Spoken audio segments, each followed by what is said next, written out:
Hey guys, it's Ronnie this week. Zach's not with me. We're going to end up doing a podcast tomorrow that'll be out next week, hopefully. But I just wanted to check base with you guys and kind of give you my top 3 cellular trail cam recommendations. I've used a lot of different cameras before. I'm really into cell cams. Just helps keep me motivated throughout the season, and I really enjoy the convenience of them and getting those photos to my phone every night. So the first one I'm going to go into is kind of a love-hate relationship I have with SpyPoint. That thing they made for the original cameras that you could make any trail camera into a cell camera was just kind of a dumpster fire, in my opinion. I bought into those big time when they first came out, and I never got one to work correctly, I don't think, more than a month or 2 or something like that. But they were just kind of total garbage. But then it went into the Link Micro, which they would work pretty good for about a month. And then after that, they just kind of got pretty bad themselves. So I reluctantly ended up buying some SpyPoint Flexes. And I was kind of pleasantly surprised a little bit with them. And they're going to be my number 3 pick is a SpyPoint Flex. Comes in at $90. You do have the option of when you get it, you put it out there and it finds whatever signal is stronger, either AT&T or Verizon, which is nice. It's 33 megapixels and 1080p videos. It takes 8 AA batteries, and it has a micro SD card, which having a micro SD card, not great, but it's kind of okay for these cell cams because it's not like you have to go pull it out in the field or anything. But if you have a bunch of SD cards at your house already, you're going to have to buy a new SD card because you probably don't have a micro SD card. They are GPS enabled, so you can go ahead and find them anywhere on the app. And it has a 100-foot detection range and flash range and a 0.3 trigger speed, which is really fast. The HD photos can be purchased on request. I can't remember what the price is, but you get so many of them. I think it's like 50 for $5 or something like that. And the way the video system works is you have to choose either pic or video on there. You can't receive a pic and videos like some other cameras. So if you decide that you want only videos, what it does is it sends you a preview of like a 3-second clip of the video. And then you have to request that video and it downloads, which is kind of a pain in the ass. And so my pros, I did some pros and cons for each one. My pros for it, it's pic or video, so you can't get both, but it does offer both of them. And I listed that as a pro and a con for both of them. Another one of the pros was the firmware updates. So firmware updates you can do over the air, which is nice. You don't have to bring the cellular trail cam to your house.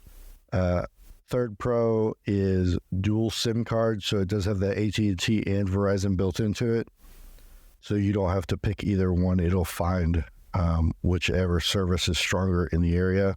It has the format card button on the camera so that you can actually format the card in the camera, so you don't need to do it on the computer or if you forget beforehand. Now, I will say for the SpyPoint Flex, the photos are relatively pretty clear. A lot better than the Link, I think, prior or any of the other cameras that SpyPoint made. And what keeps me coming back is the price point is it's $90, and it is the only one that features 100 free photos. So you can buy the camera for $90, and if you don't want to get more than 100 photos a month, then you don't have a bill each month for a cell cam, which is nice. And I think that's the major pro for the SpyPoint Flex. The cons are it's pic or video. So like I said, you have to select one or the other. You can't get both. And then I put durability and the antennas. So all the SpyPoint models, I've had some not work straight out of the box. I've had some last a season, had some last a couple seasons and stop working.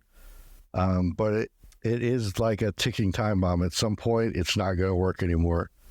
And a lot of the times, I don't know what's up with the antennas, but I go out to the woods and the antenna is just facing the ground. And no matter what you do, you can't get the antenna to face up into the air. And I don't know how much that matters, but I've gone ahead and actually take some electrical tape and taped my antennas up just to make sure that they're facing the air. So that kind of goes in the next con of reliability. Like I said, there at some point it's going to break. You know, it's $90. Maybe if you can get customer service on the line, maybe they'll send you another one. Maybe it's going to be too much of a hassle to even be worth it.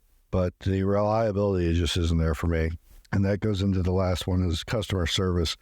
Their customer service is, I believe, some people I've talked to have been in the Philippines before, and they didn't hunt, and they really didn't understand what was going on with the camera. So it's kind of frustrating talking to somebody that doesn't know the whole ins and outs of the camera and everything that's going on, and you usually have to wait online for a long time to talk to somebody. So SpyPoint Flex, $90. I mean, if you're just getting into it and you're on a budget and you just only think you need 100 photos a month, then maybe that's your number one option. But for me, it's the number 3, and it's a distant number 3. Now, my number 2 pick would be a camera that I don't have a lot of time with. SpyPoint Flex, I used all last season, so I have a lot of experience with it. This one I started running the end of last season, and then I've put a couple out this year, and that is the Exodus Rival, which is a budget Exodus camera, considering that their other cameras are in the mid $300 range. This one is $179, but to me that's still pretty expensive for a cell cam, especially if you want to put like a solar panel with it and some other stuff. So it's pretty expensive, but for that you can get pic and video. You can request the video sent. It's got a 0.3 second trigger speed and a 90-foot flash range and a 70-foot detection range. What's nice is it also does over-the-air updates and upgrades. So if you have a firmware upgrade, you can send it over the air, which is nice. You don't have to go out to the camera and get the card. And so what else is nice is it has the plan is a data plan for all of your cameras. So if you have 3 cameras and say you only get 100 photos on all 3 cameras, you can pick a plan that's like something for like $1 or $3 a month. And that's for all the cameras. So they all share a data plan no matter how many cameras you have, which ends up saving you money in the long run. So I'm trying to figure out, yeah, it costs more, but the data plan is pretty low. So maybe that's actually a savings. So for this, for my pros and cons are the warranty. It's got a 5-year no BS warranty. So if anything happens to it, they'll exchange it, no questions asked. That data plan, which I think will save you a lot of money, especially if you run a lot of them. And it does have free HD videos and photos, which is nice. Now keep in mind, the data plans go off of how much data you're actually sending over the internet or over the phone line. So if you do the firmware and everything over the line, you can expect to use more data.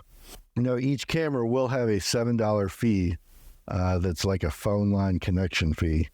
And then for the cons, the twilight pics to me might just be where I have the camera, but they're not that great. The daytime pictures are great. The nighttime pictures are great. And it's just kind of that in between that when the camera's still trying to take pictures during the daytime and it's kind of a nighttime situation. These are AT&T only. So if you're in an area that's AT&T doesn't work and Verizon does, then you're kind of shit out of luck with these.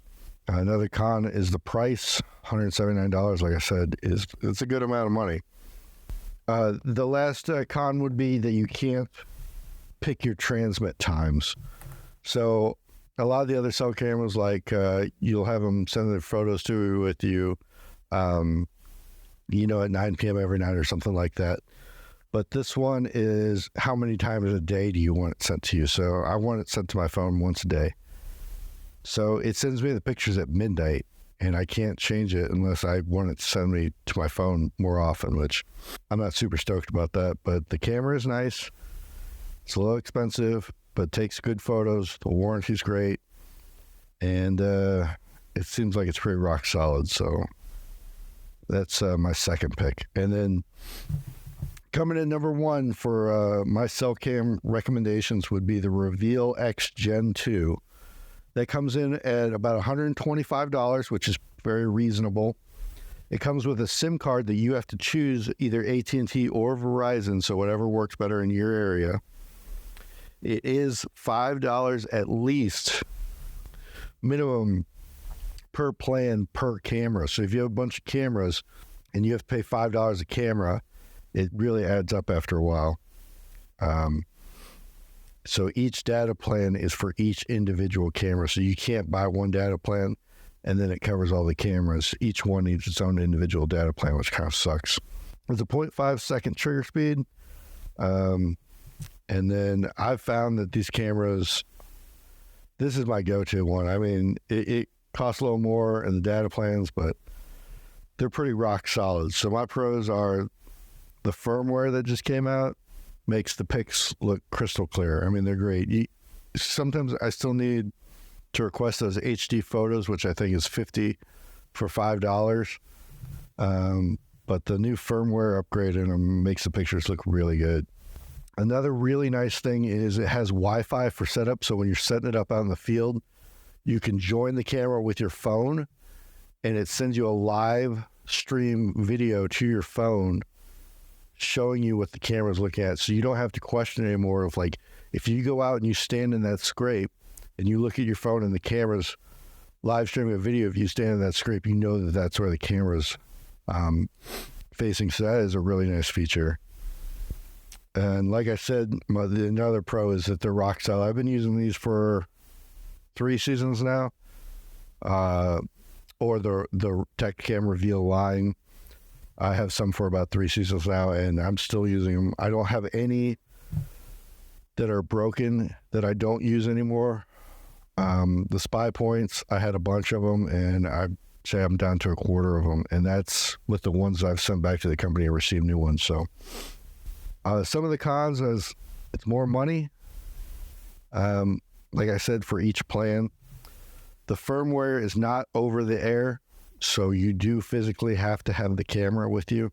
So if they come out with a firmware update in November, you're going to have to go get the SD card or take a SD card out there that has firmware on it and take it to the camera. So for me, I hunt a lot of public land and my cameras might be, I have them scattered all over. One place I hunt is 15,000 acres and I have, 15 cameras up there and they're not all together. I just cast a wide net, so they're everywhere. So if I had to do a firmware update on the ones that were out, it probably just wouldn't get done until the end of the season. Now, another thing to note, if you have an iPhone 14 Max Pro, which I got for filming this year, you can't do that live feed feature when you're setting it up. There's something in there, the camera and the phone just won't join each other. I don't know why, but they know about it. They're trying to make a fix, but right now there is no fix.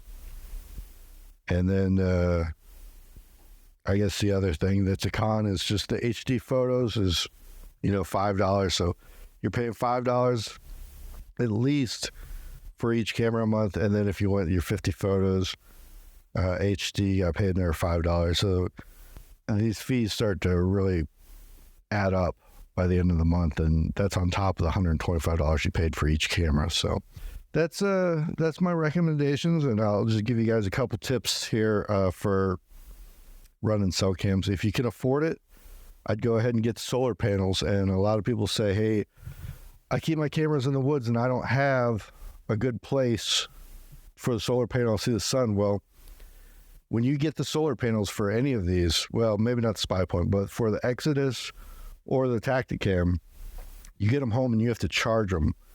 So what that is internally, it's another battery.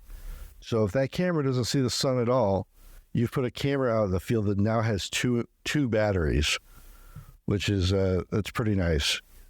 Any ones that I have a solar panel on, they seem like they last the whole season with no issues. If you guys are going to run these and you can afford it, I would get the best batteries that you can. If you can afford lithiums, then buy the lithiums. I have to bite the bullet, and I think I'm not going to run all lithiums this year just because they can't afford it. I mean, it's killing me how many cameras I have, and the price of lithium has just gone insane lately. So I've been actually buying more solar panels and getting cheaper batteries. And if you want to not have them just eat your batteries up, have the camera send you photos once a day. I have mine sent to me every night at 9 p.m. What eats the most batteries is those cameras trying to send you photos, through the air. So if you have them instantly sending you photos every time you get a photo, every time a deer walks by, it's just eating those batteries down. So just do it once a day, especially, before season. Once season gets in, things start going, I start hunting, I'll have them send it to me twice a day.